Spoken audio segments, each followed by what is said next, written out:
Nak rezeki senang? Kalau nak, tengok video sampai habis dan komen saya nak rezeki senang. Pernah tak rasa kita dah usaha tapi rezeki tak sampai lagi? Kadang bukan sebab kita kurang kerja, tapi mungkin sebab kita kurang zikir.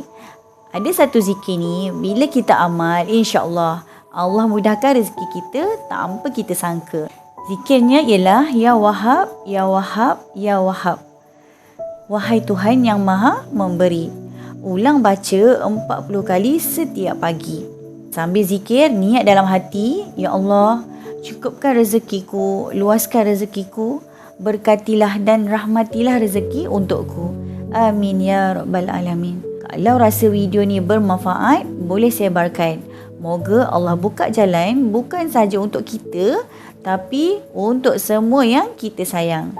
Percaya hidup penuh keajaiban, percaya pasti jadi.